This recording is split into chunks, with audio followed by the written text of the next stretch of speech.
想像一下呢個場景，距離倫敦市中心唔到40分鐘路程，但突然間天際線變成咗連綿起伏嘅綠色山丘，空氣亦都感覺不一樣啦。歡迎嚟到吉爾福德，呢個地方會俾你不禁感嘆啊！原來喺英國過上美好嘅生活係咁樣㗎。吉爾福德咧位於薩里郡嘅，位於英格蘭東南部，係倫敦最理想嘅通勤帶之一。所以咧呢度離倫敦夠近，可以隨時返工或者去購物，但又夠遠，令你週末真係有週末嘅感覺。呢啲鵝卵石街道有種特別嘅感覺，佢有小鎮嘅魅力，但係又唔會悶悶地，就係佢低調又自信。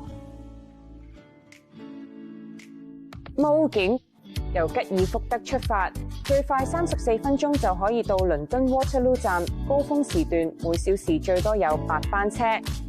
希斯羅同埋格域兩個機場都喺吉爾福德1個鐘頭內，所以對於海外買家或者經常出差嘅人嚟講，出入真係超方便。A3 高速公路直通市中心，去南部任何地方都好輕鬆。吉爾福德有一樣好出名嘅就係教育，例如薩里大學係英國頂尖嘅研究型大學之一，特別係工程、商業同科學方面，佢吸引咗嚟自世界各地嘅國際學生同學者。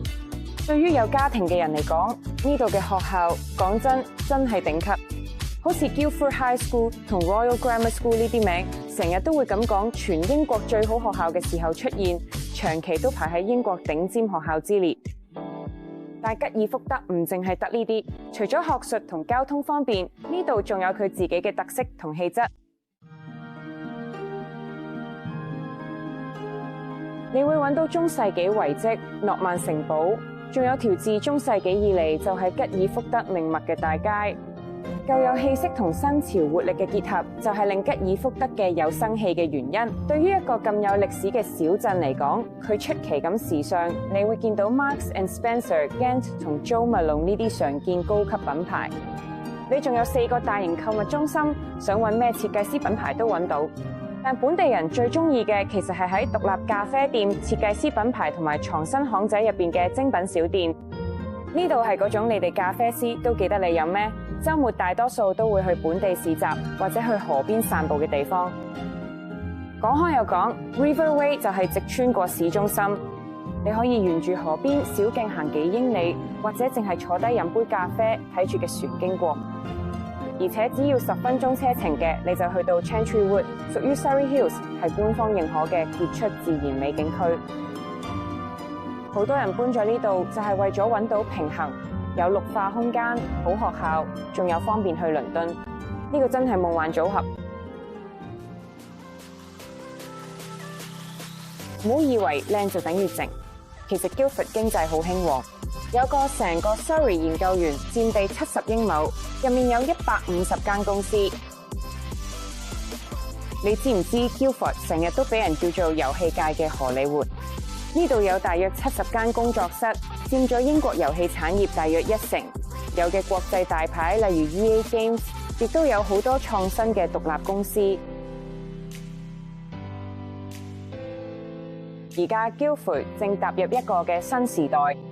市會已經通過咗一個大型重建總規劃，準備徹底改造市中心，會有新屋、更加綠化嘅街道，真係由社區主導嘅設計，仲有一個全新嘅巴士總站，令成個市鎮連接得更好。而喺呢個計劃嘅核心就係 Arch and Bloom， 一個全新嘅社區，靈感嚟自 Guildford 嘅傳統，由 Barclays 同 Edwards 為現代生活而設計。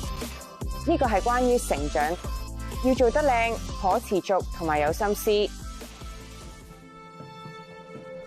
Guildford 唔係想變成其他地方，只係想做最好嘅自己，真誠、綠化同埋互相聯繫，完美結合咗鄉郊嘅寧靜同文化嘅活力。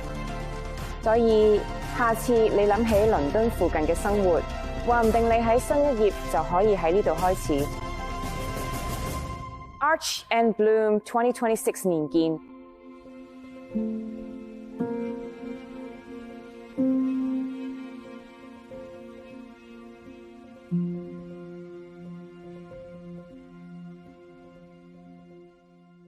To buy or not to buy non-local off-plan properties, assess the risk before you buy.境外樓花買唔買？計過風險先好買。